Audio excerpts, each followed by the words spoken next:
আসসালামু আলাইকুম। বিশ্ব রাজনীতির এখন এক উত্তাল সময়। ইরান, ইসরায়েল, যুক্তরাষ্ট্র এই যে যুদ্ধ, এটা এখন শুধু মধ্যপ্রাচ্যে সীমাবদ্ধ নেই। এই যুদ্ধের ঢেউ লেগে আছে সারা বিশ্বে। নিউ ইয়র্ক স্টক এক্সচেঞ্জ থেকে এর কম্পন অনুভূত হচ্ছে ঢাকা স্টক এক্সচেঞ্জ পর্যন্ত। বিশ্বের প্রত্যেকটা স্টক এক্সচেঞ্জ এর অভিঘাতে দারুণভাবে জর্জরিত। করোনার পর থেকে বাংলাদেশের শেয়ার মার্কেট খুবই দোদুল্যমানতার মধ্যে ছিল, খুবই ভালনারেবিলিটি অতিক্রম করেছে। কিন্তু হঠাৎ করে এই যে মধ্যপ্রাচ্য যুদ্ধ, এই যুদ্ধ আমাদের স্টক এক্সচেঞ্জকে একেবারে তলানিতে এনে ঠেকিয়েছে। একটা স্টক এক্সচেঞ্জের শেয়ারের দাম কখন তলানিতে যেয়ে ঠেকে? যখন বিক্রির চাপ সাংঘাতিকভাবে বেড়ে যায়। আমরা জানি সাপ্লাই অ্যান্ড ডিম্যান্ড এটা একটা মূল্য নির্ধারণ করে। যখন সাপ্লাইয়ের চাপ অনেক বেড়ে যায় তখন মূল্য অটোমেটিক্যালি কমে যায়, কারণ তখন শুধু বিক্রেতা থাকে, তখন ক্রেতা শূন্য হয়ে যায় মার্কেট। আর যদি ক্রেতা শূন্য হয়ে যায় তাহলে বুঝতেই পারছেন শেয়ার মার্কেটের কোন অবস্থা বিরাজ করে।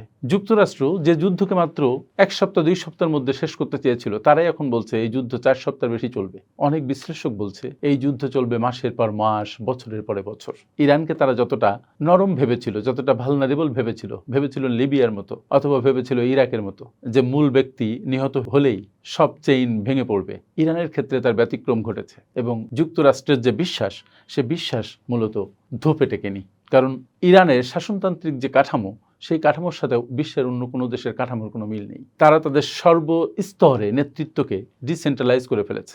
এই জন্য আয়াতুল্লাহ আলী খামেনি মারা যাওয়ার পরে তাদের ঘুরে দাঁড়াতে কয়েক ঘন্টা সময়ও লাগেনি। যাই হোক, ইরান এই বিশ্বের সবচাইতে অন্যতম তেল রপ্তানিকারক দেশ, কিন্তু বিভিন্ন নিষেধাজ্ঞার কারণে এবং যুদ্ধের কারণে ইরানের অর্থনীতি ভঙ্গুর প্রায়। এবং তারা লড়ছে বাঘের সাথে। সেই বাঘ যুক্তরাষ্ট্র, সেই বাঘ ইসরায়েল, যারা অন্যায়ভাবে ইরানের উপরে যুদ্ধটা চাপিয়ে দিয়েছে। সুতরাং এটা এখন ইরানের অস্তিত্বের লড়াই। এবং সেই জন্য তারা করেছে কি, তারা তাদের শত্রুদেরকে এক বিন্দু ছাড় দেওয়ার মানসিকতায় নেই। আমার মনে হয় আয়াতুল্লাহ আলী খামেনি উনি জীবিত থাকলে যতটা ধৈর্য দেখাতেন, এখনকার যারা নেতৃত্বে আছেন তারা সেই ধৈর্যের মধ্যে নেই। তারা একদিকে আয়াতুল্লাহ আলী খামেনির হত্যার প্রতিশোধ নিতে ব্যস্ত, আবার অন্যদিকে তাদের অস্তিত্ব লড়াইয়ে তারা দারুণভাবে সজাগ। ইরান মাথা নোয়াবে না। যেখানে মধ্যপ্রাচ্যের অন্যান্য মুসলিম কান্ট্রি সবাই আমেরিকার তাবেদার, সেখানে একমাত্র ইরান তার মাথা উঁচু করে দাঁড়িয়েছে। বিশ্বের পরাশক্তিকে বুড়ো আঙুল দেখিয়ে তারা যুদ্ধ চালিয়ে যাচ্ছে। এক অভিনব বিষয়, এক নজিরবিহীন ঘটনা। আমরা মনে করেছিলাম যে ইরান নিমেষেই নতি স্বীকার করে আমেরিকার বলয়ে ঢুকে পড়বে, কিন্তু ঘটনা তা ঘটেনি। এবং এখন যেটা মনে হচ্ছে সেটা ঘটবেও না। মধ্যপ্রাচ্যে আমেরিকার 27টা অবস্থানে তারা একের পর এক মিসাইল ছুড়েছে। তাদের ড্রোনকে আটকাতে পারছে না তাদের আকাশ প্রতিরক্ষা ব্যবস্থা। আমেরিকাকে এখন খানিকটা ভালনারেবল বলেই আমার মনে হচ্ছে। একটা জিনিস খেয়াল করেন, বড় শক্তির এগেনস্টে আমরা কেউ মাথা তুলে দাঁড়াতে সাহস পাই না, কিন্তু ইরান মাথা তুলে দাঁড়িয়ে যে সাহস দেখিয়েছে, সেই সাহস অন্যদেরকেও নতুন করে ভাবাতে শেখাবে। এবং নতুন ওয়ার্ল্ড অর্ডার আমাদের জন্য এখন অপেক্ষমান। ইরান যদি এই যুদ্ধে জিতে যায় তাহলে পৃথিবী আগের মতো থাকবে না কোনোভাবেই। আর যদি ইরান হেরে যায় তাহলেও পৃথিবী অন্যরকম হবে। যাই হোক, ইরান ইসরায়েল যুদ্ধ নিয়ে বিশ্লেষণ করতে আজকে আমি বসি নাই, কিন্তু ইরানের হরমুজ প্রণালী বন্ধ, মধ্যপ্রাচ্য টালমাটাল, সারা বিশ্ব এই যুদ্ধের দিকে মনোযোগী। এই অবস্থায় বাংলাদেশের মতো দেশের আর্থিক অবস্থায় দারুণভাবে প্রভাব পড়বে।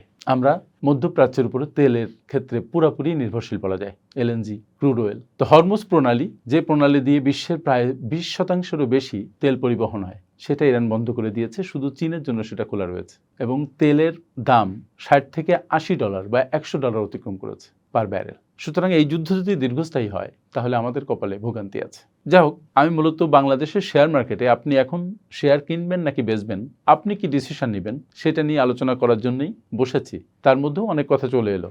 বিশ্বের এখন ডলারের দাম এখন বাড়ছে। ডলারের দাম বাড়ছে কারণ আমেরিকা কিন্তু একদিকে তেল আমদানিকারক, গ্যাস আমদানিকারক, আবার রপ্তানিকারক। এই যুদ্ধে ডলারের উল্লম্ঘন ঘটেছে। ডলারের দাম যখন বেড়ে যায় তখন আমাদের টাকার মান কমে যায়, তার মানে মুদ্রাস্ফীতি। অলরেডি আমরা এক মুদ্রাস্ফীতির কবলে আছি। এটা আরও ইন্টেন্সিফাইড হচ্ছে। বলেছি যে আমেরিকান স্টক এক্সচেঞ্জ থেকে শুরু করে বিশ্বের সব তাবৎ স্টক এক্সচেঞ্জে শেয়ারের ডাউনফল হচ্ছে। বাংলাদেশের শেয়ার মার্কেটেও স্মরণকালের বেশি পতন হয়েছে। তার মানে শেয়ার বিক্রির চাপ অনেক বেড়ে গেছে। এই মুহূর্তে আপনি কি করবেন? এটা একটা খুব $1 মিলিয়ন প্রশ্ন। আওয়ামী লীগ সরকারের পতনের পরে আমাদের দেশে অন্তর্বর্তীকালীন সরকার আসে, 1-1.5 বছর তারা থাকে। মূলত তারা অর্থনীতির প্রতি অতটা মনোযোগী ছিলেন না। তারা সংস্কার বা বিভিন্ন ধরনের কাজকর্ম করেছেন। নতুন সরকার আবার ক্ষমতায় এসেছে, বিএনপি লেড সরকার, তারাও বেশি দিন ক্ষমতায় আসে নাই। এর মধ্যে ইরাক ইরান যুদ্ধ, আমাদের অর্থনীতির একটা ক্ষয়িষ্ণু অবস্থা বিরাজ করছে। ব্যাংকিং সেক্টর একেবারে দারুণভাবে ক্ষতিগ্রস্ত। দেশে এমপ্লয়মেন্ট হচ্ছে না, দেশে মুদ্রাস্ফীতি অনেক বেশি, জিনিসপত্রের দাম সেজন্যই আকাশচুম্বী। টোটাল ইকোনমিতে ট্রানজ্যাকশনের পরিমাণ কমে গেছে, জিডিপি গ্রোথ কম হচ্ছে, গভর্নমেন্টের রেভিনিউ আর্নিং কম। বিজনেস অনেক বন্ধ হয়ে গেছে, অনেক টাকা বিদেশে পাচার হয়ে গেছে। ইকোনমির যতগুলা ইন্ডিকেটর আছে অধিকাংশ ইন্ডিকেটর নিম্নমুখী, আর যুদ্ধের কারণে আরও নিম্নমুখী হচ্ছে। রেমিটেন্স যেটা ছিল আমাদের সবচাইতে বড় একটা জায়গা, ইন্টারিম গভর্নমেন্ট ক্ষমতায় আসার পরেই কিন্তু রেমিটেন্সের প্রভাব বাড়তে শুরু করে। সেই রেমিটেন্স এখনও মোটামুটি ঠিক আছে, কিন্তু মধ্যপ্রাচ্যে এই যুদ্ধ আমাদের রেমিটেন্স প্রবাহ কমিয়ে দেবে। অনেক মানুষকে দেশে ফিরে আসতে বাধ্য হতে হবে। অনেকেই যারা দেশে আটকা পড়েছে তারা বিদেশে যেতে পারছে না, তাদের অনেকের চাকরি যাবে, তারা আর যেতে পারবে না। আর এই যুদ্ধ যদি দীর্ঘস্থায়ী হয় তাহলে দেশের ইকোনমিতে দারুণ একটা কালো মেঘ নেমে আসবে, এবং তার ছায়া অলরেডি আমরা দেখতে পাচ্ছি। এই সময়ে আপনার ইনভেস্টমেন্ট ডিসিশন খুব বড় একটা ব্যাপার, যে আপনি আপনার কাছে যে টাকা আছে সেই টাকা কি করবেন। আপনার শেয়ার মার্কেটে যে শেয়ার আছে সেই শেয়ার আপনি কি করবেন। যখন এই ধরনের অবস্থা কোনো স্টক এক্সচেঞ্জে শুরু হয়, তখন প্রথম যেটা হয় সেটা হয় মানুষের রাশ পড়ে টুয়ার্ড সেলিং দ্য শেয়ার্স। একটু আগেও সেটা বলেছি। এবং এই যে সেলকে মোটামুটি বলে প্যানিক সেল। আমি সবসময় যেটা বলি যে আপনারা প্যানিকড হয়ে কোনো শেয়ার সেল করবেন না, বরং এখন শেয়ার বিক্রির সময় নয়, এখন শেয়ার কেনার সময়। কিন্তু মূল সংকট হচ্ছে আপনার কাছে তো টাকা নেই। টাকা নেই বলে একেবারে অল্প দামে শেয়ার বিক্রি করে দিয়ে আপনি বের হয়ে যাবেন, that is not a good decision. Share market কখনোই তলানিতে ঠেকে দীর্ঘদিন থাকে নাই, একটা সময় পরে এটা আবার উঠে দাঁড়াবে। এই যুদ্ধ আমেরিকায় লং টার্ম চালাবে না আলটিমেটলি। ইরান প্রস্তুত লং টার্ম যুদ্ধের জন্য, তাদের এখন হারানোর কিছু নেই। কিন্তু আমেরিকা প্রতিদিন অনেক বেশি কিছু হারাচ্ছে।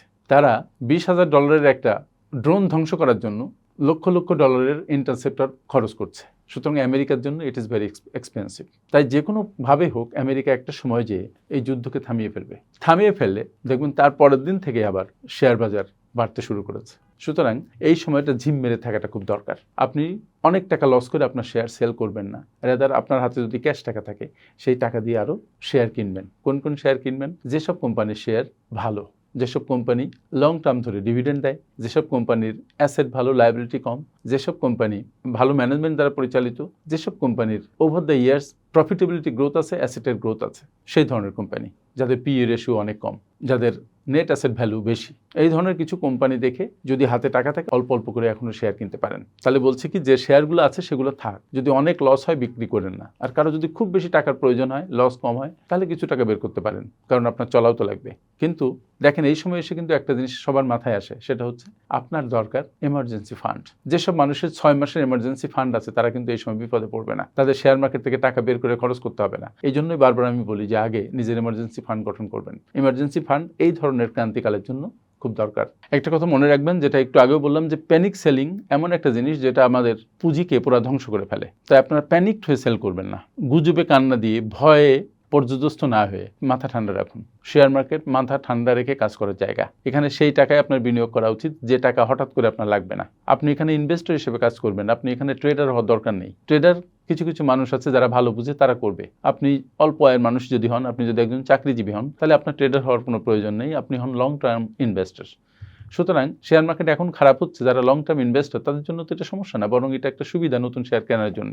যারা পৃথিবীর বড় বড় ইনভেস্টর, ওয়ারেন বাফেট সহ, চার্লি মাঙ্গার যারা ছিলেন, ওয়ারেন বাফেট এখনো আছেন, ওনারা কিন্তু প্রচুর লিকুইডিটি সাথে রাখতেন। কেন? এরকম একটা সময়ের জন্য। ওনারা এখন শেয়ার কিনবেন, ওনারা এখন শেয়ার বেচবেন না। এই জন্য যারা বড় বড় ইনভেস্টর তারা বলেন, সবাই যখন শেয়ার বিক্রি করে তুমি তখন কিনো, আর সবাই যখন কিনে তখন তুমি হয় চুপ থাকো আর না হয় বেচো। এখন everybody is rushing to the share market to sell their shares. সুতরাং you just hold on and start buying shares. তবে হ্যাঁ, হাতে যা ক্যাশ আছে সব টাকা দিয়ে শেয়ার কেনা দরকার নেই, কারণ যুদ্ধ যদি দীর্ঘস্থায়ী হয় তাহলে আপনার ক্যাশ টাকা লাগবে। এমার্জেন্সি ফান্ড দিয়ে হয়তো চলবেও না।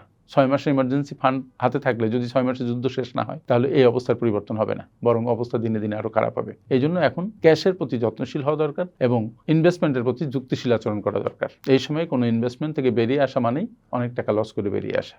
যখন মার্কেট খুব খারাপ থাকে, কিছু মানুষ, বা বলা যায় অধিকাংশ মানুষ, অনেক টাকা লস করে বেরিয়ে যায়, আর অল্প কিছু মানুষ এই সময় তাদের নিজেদের ভাগ্য করে, তারা অনেক সম্পদের মালিক হয়। আপনি এই অল্প মানুষের দলবদ্ধ যদি হতে পারেন, তাহলে এই মার্কেট থেকে আপনি লাভবান হতে পারবেন।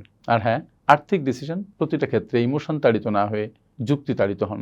এই সময় আপনার কাজ কম, এই সময় আপনি ইনভেস্টমেন্ট নিয়ে পড়াশোনা করেন, স্টক মার্কেট নিয়ে পড়াশোনা করেন। ভয়কে প্রশ্রয় না দিয়ে, লোভকে প্রশ্রয় না দিয়ে যুক্তিযুক্ত আচরণ করুন। আমার সাথে এতক্ষণ থাকার জন্য অনেক অনেক ধন্যবাদ। আসসালামু আলাইকুম।